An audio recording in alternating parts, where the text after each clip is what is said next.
أعوذ بالله من الشيطان الرجيم.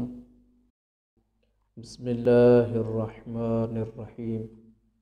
الحمد لله رب العالمين، والصلاة والسلام على سيدنا محمد وعلى آله الطيبين الطاهرين المعصومين. أما بعد، فقد قال رسول الله صلى الله عليه وآله وسلم: يوم 21 يوسع الله عليكم القبر 1000 فرسخ. آج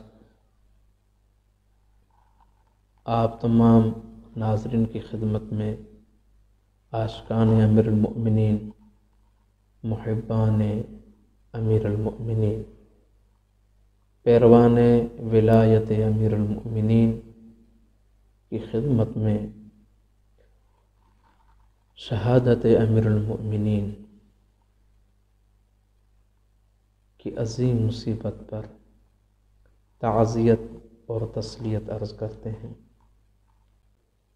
اللہ رب العزت ہم اور آپ سب کو امیر المؤمنین کی سیرت، امیر المؤمنین کی زندگی، امیر المؤمنین کی عبادت، امیر المؤمنین کی سخاوت، امیر المؤمنین کی شجاعت، امیر المؤمنین کی فضیلت پڑھنے اور آپ کے اقوال پہ عمل پیرا ہونے کی توفیق عطا فرمائے۔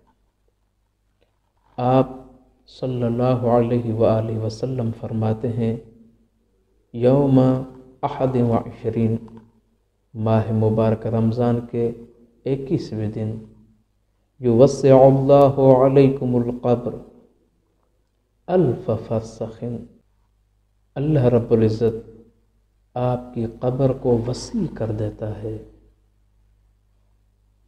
آپ کی قبر کو پھیلا دیتا ہے 1000 فرسخ، 1000 فرسخ تک۔ وَيَرْفَعُ عَنْكُمُ الظُّلْمَةَ وَالْوَحْشَ، ماہ مبارک رمضان کے 21ویں دن کو حاصل کرنے کی صورت میں وَيَرْفَعُ عَنْكُمُ الظُّلْمَةَ وَالْوَحْشَةَ، اللہ رب العزت ختم کر دیتے ہیں آپ کی قبر کے اندھیرے کو اور آپ کی قبر کی وحشت کو۔ وَيَجْعَلُ قُبُورَكُمْ كَقُبُورِ الشُّهَدَاءِ، اللہ رب العزت آپ کی قبروں کو 21 ماہ مبارک رمضان کے اس فضیلت کی وجہ سے قرار دیتے ہیں كَقُبُورِ الشُّهَدَاء، شہداء کی قبروں کی مانند۔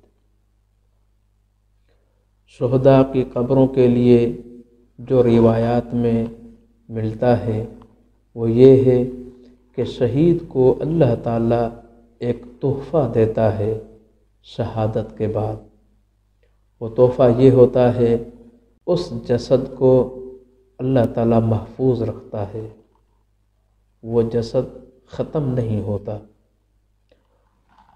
اور جو شخص ماہ مبارک رمضان کے 21ویں دن کو حاصل کرتا ہے، 21ویں دن کو پا لیتا ہے، تو اللہ رب العزت اس کی قبر کو شہداء کی قبر کی مانند کر دیتے ہیں۔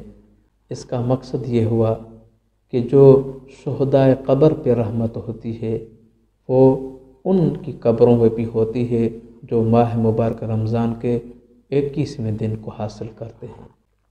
وَيَجْعَلُ وُجُوهَكُمْ كَوَجْهِ یوسف ابن یعقوب علیہ السلام، آپ صلی اللہ علیہ وآلہ وسلم ارشاد فرماتے ہیں کہ اللہ رب العزت اس انسان کو جو ماہ مبارک رمضان کے 21ویں دن کو حاصل کرتا ہے، یجعل وجوہکم، تو آپ کے چہروں کو قرار دیتا ہے كوجہ یوسف، حضرت یوسف ابن یعقوب کے چہرے کی حسن کی طرح، یعنی دوسرے لفظوں میں اللہ رب العزت اس کے چہرے کو حسین کر دیتا ہے، اللہ سے دعا ہے کہ ہم سب کو ماہ مبارک رمضان کی رحمتوں، برکتوں اور عطاؤں کو حاصل کرنے کی توفیق عطا فرمائے۔ اللہ رب العزت ہمیں عزاداران امیر المؤمنین میں شامل فرمائے۔ اللہ رب العزت ہمیں محبان امیر المؤمنین میں شامل فرمائے۔ السلام علیکم ورحمۃ اللہ وبرکاتہ۔